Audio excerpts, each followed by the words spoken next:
yang khusus, yaitu yang tercantum di dalam pasal-pasal terkait seperti pasal 310 ayat 3 KUHP, pasal 166 untuk delik dalam pasal 164 dan 165, pasal 221 ayat 2 Hazewinkel Sudinga menyebut pula adanya dasar peniadaan pidana yang murni. Ia memberi contoh pasal 163 ayat 2 KUHP.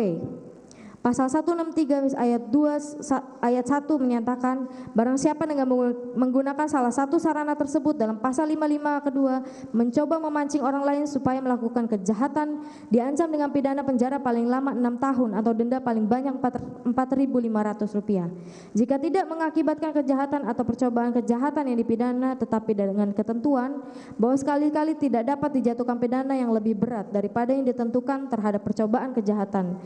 Tidak dapat dijatuhkan pidana yang lebih berat dari yang ditentukan terhadap kejahatan itu sendiri. Sedangkan ayat 2-nya yang merupakan dasar peniadaan pidana yang murni berbunyi, aturan tersebut tidak berlaku jika tidak mengakibatkan kejahatan atau percobaan kejahatan yang dipidana itu disebabkan karena kehendaknya sendiri.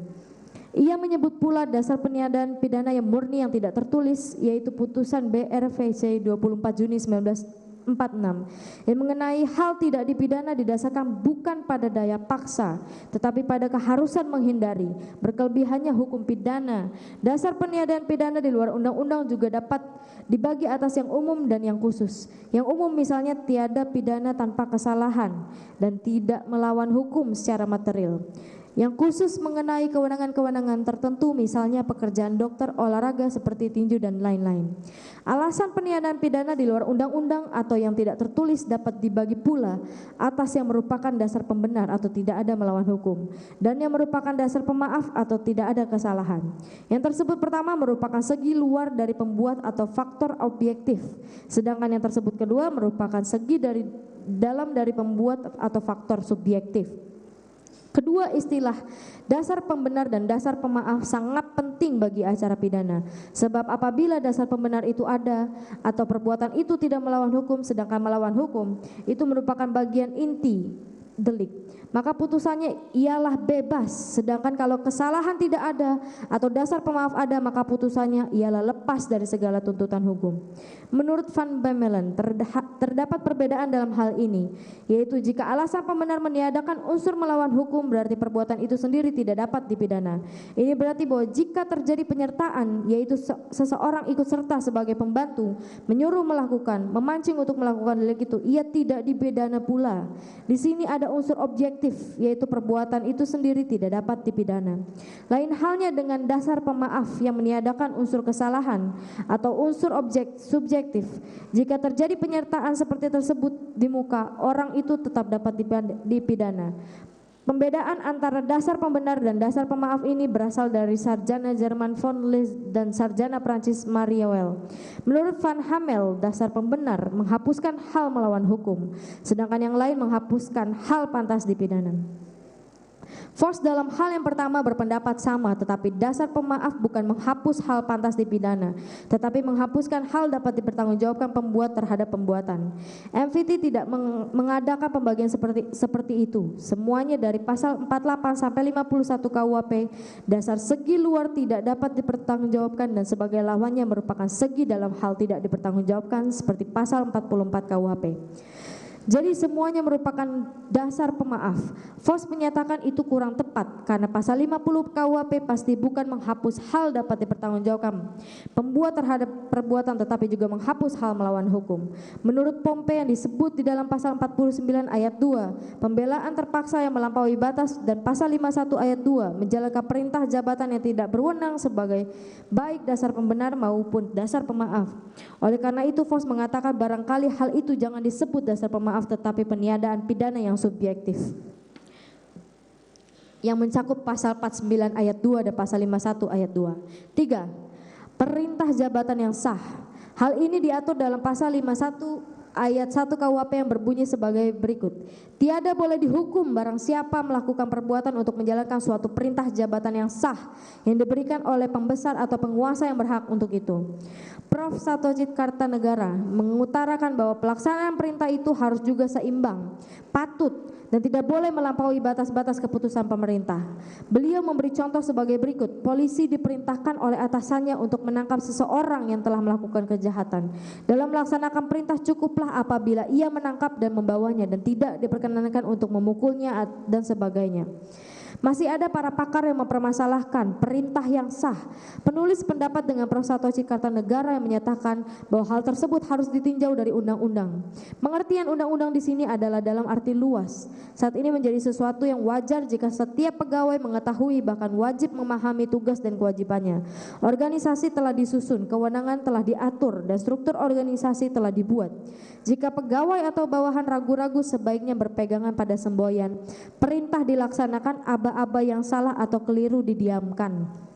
Pelaksanaan perintah yang tidak sah berdasarkan itikat baik diatur pasal 51 ayat 2 yang berbunyi, perintah jabatan yang diberikan oleh pembesar yang tidak berhak tidak membebaskan dari hukuman kecuali jika dalam dengan hati jujur pegawai yang di bawahnya menyangka bahwa pembesar itu berhak memberikan perintah itu dan menjalankannya terletak dalam lingkungan pegawai yang dibawahi.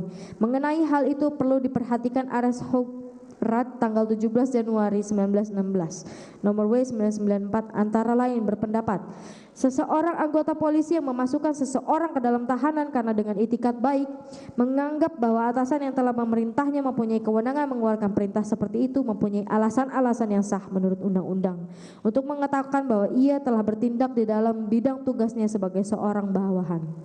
4. Paham-paham sifat melawan hukum. Berdasarkan paham-paham sifat melawan hukum, doktrin membedakan perbuatan melawan hukum atas 1. Perbuatan melawan hukum formil, yaitu suatu perbuatan melawan hukum apabila perbuatan tersebut sudah diatur dalam undang-undang, jadi sandarannya adalah hukum yang tertulis.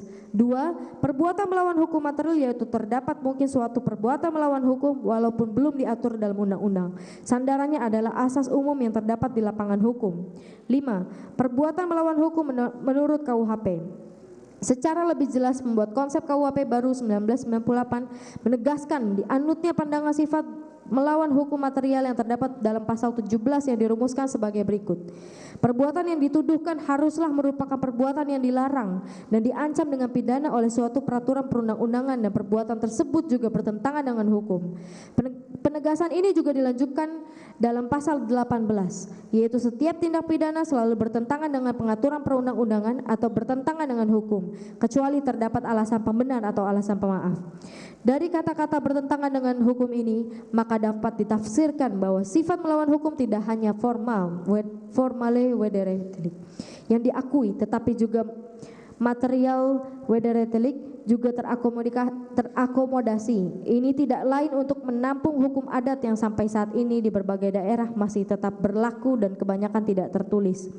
Dari sini terlihat adanya asas keseimbangan antara patokan formal atau kepastian hukum dan patokan material atau nilai keadilan, di mana di dalam kejadian konkret kedua-duanya saling mendesak.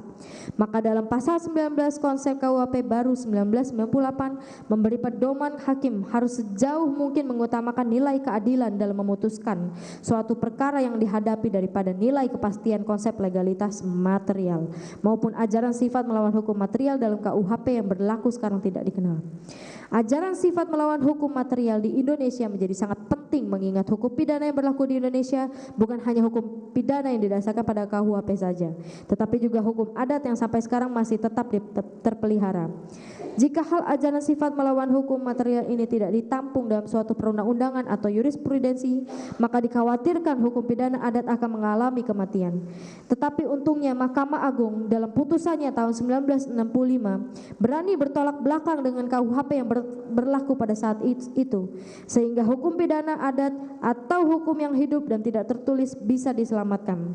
Penyusunan konsep atau rancangan KUHP baru tahun 1998 menyadari hal ini, sehingga mereka perlu memasukkannya menjadi suatu bagian yang tersendiri di samping ajaran sifat melawan hukum formal yang selama ini sudah terakomodasi. bahkan lebih mengunggulkan nilai-nilai keadilan yang ada di dalam masyarakat dibanding nilai kepastian yang berarti mereka betul-betul menghargai hukum pidana adat yang sekarang ada dan berlaku. 6. Melawan hukum dalam arti formil. Zainal Abidin menjelaskan bukunya berjudul Hukum Pidana 1 Sinar Grafika Zainal Jakarta 2007 halaman 204.